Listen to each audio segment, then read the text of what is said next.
Olá, bom dia. Hoje é o dia 15 de julho. Nossa leitura de hoje se encontra em Romanos, capítulo 8, verso 33. Quem intentará acusação contra os escolhidos de Deus? É Deus quem os justifica. Quem intentará acusação contra os escolhidos de Deus? É Deus quem os justifica. E ainda uma outra vez, a gente poderia cortar esse versículo em dois, e a primeira parte então diz: quem intentará acusação contra os escolhidos de Deus? E muitos seres, muitas pessoas, muitas forças do mal gostariam de levantar a mão e dizer: nós intentaremos acusação contra os filhos de Deus. Mas esse quem intentará é seguido de uma outra frase no mesmo versículo: é Deus quem os justifica. Então ninguém pode intentar acusação contra nós, porque é Deus mesmo quem nos justifica. Existe uma história no Antigo Testamento, no livro do profeta Zacarias, que é o penúltimo livro do Antigo Testamento, que conta a história do sumo sacerdote Josué. Para situar um pouco a história do pano de fundo do livro do profeta Zacarias, o povo passou 70 anos em Babilônia, no Iraque. Foram 70 anos de deportação. Jerusalém foi destruída, o templo destruído, as muralhas da cidade destruídas, a maioria das casas foram destruídas. E uma coisa interessante é que o sistema de culto que operava no templo de Jerusalém também foi destruído. E com o retorno dos levitas, com o retorno do povo para Jerusalém, tudo tem que ser refeito. E nós vamos encontrar então o sumo sacerdote Josué, que é o sumo sacerdote que vai exercer a função no templo de Jerusalém. Ele se encontra numa situação muito precária e complicada. E no capítulo 3, versos 1 e 2 está escrito: e me mostrou o sumo sacerdote Josué, o qual estava diante do anjo do Senhor, e Satanás estava à sua mão direita para lhe opor, ou seja, para lhe acusar. Mas o Senhor disse a Satanás: o Senhor te repreende, ó Satanás. Sim, o Senhor que escolheu Jerusalém te repreende. Não é este um tição tirado do fogo? Ora, o verso 3 diz: Josué, vestido de vestes sujas, estava diante do anjo.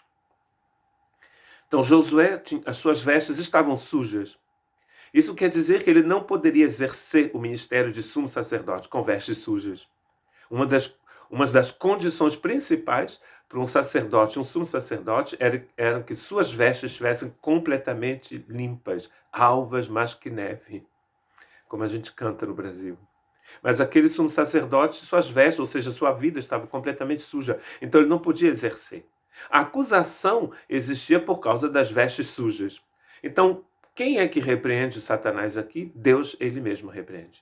Depois ele envia o anjo para tirar aquelas vestes sujas do sumo sacerdote Josué e colocar um vestido novo naquele sumo sacerdote, um turbante também novo, limpo, para que ele pudesse exercer o ministério dele. Deus diz para Satanás: o Senhor, Deus dos exércitos, te repreende. Ou seja, eu te repreendo. Quem intentará acusação contra os filhos de Deus e as filhas de Deus? Ninguém. Porque é Deus mesmo que repreende Satanás. É Deus mesmo, foi Deus mesmo quem nos resgatou do pecado. Está escrito em Romanos capítulo 8, verso 1. Porém, agora não existe nenhuma acusação, condenação para aqueles que estão em Cristo Jesus. A importância de estarmos em Cristo Jesus. E toda essa carta de Paulo está nos falando sobre essa liberação pelo Espírito de Deus, sobre a justificação pela fé. Eu não cesso de dizer isso aqui, não é mesmo?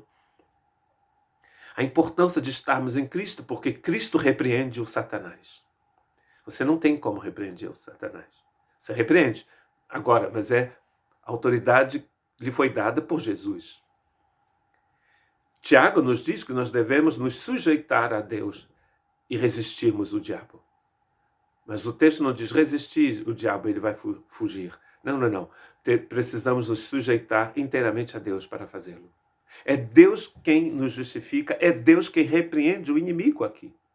E aqui então em Zacarias, o problema do sumo sacerdote, não paro de dizer profeta, também o sumo sacerdote era um profeta, né?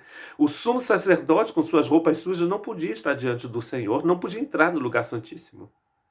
Em Apocalipse também nós vamos encontrar essa veste em todos os textos quase do Apocalipse, a gente encontra um povo de vestes brancas. E em Apocalipse 19 está escrito que as vestes brancas são os atos de justiça do povo de Deus, a justiça de Deus.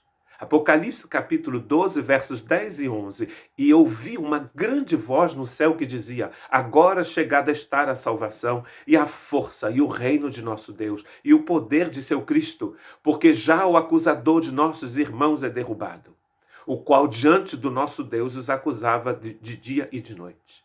E eles o venceram pelo sangue do Cordeiro e pela palavra de seu testemunho, e não amaram a sua vida até a morte. Os filhos e as filhas de Deus venceram o inimigo aqui pelo sangue do Cordeiro. Ou seja, pelo sacrifício de Jesus na cruz. Já fomos crucificados com Cristo, nos diz Romanos 6, e ressuscitamos com ele para uma nova vida. Então não há condenação. E mais tarde, no capítulo, um outro texto de Apocalipse, a gente vai encontrar esse povo cantando diante do trono do Cordeiro, pelos séculos dos séculos, inclusive, e eles estão vestidos de branco. E então o anjo pergunta: quem são esses que estão vestidos de branco? Mas são aqueles que saíram da grande tribulação, né, que é a nossa vida, inclusive, com esse Covid, é uma grande tribulação. Eles saíram da grande tribulação e estão diante do trono do Cordeiro porque suas vestes foram lavadas no sangue do Cordeiro. Caiu uma coisa aqui. Quem tentará acusação contra os filhos de Deus? Resposta: ninguém. Por quê? Porque Deus os justifica. Que Deus possa te abençoar hoje.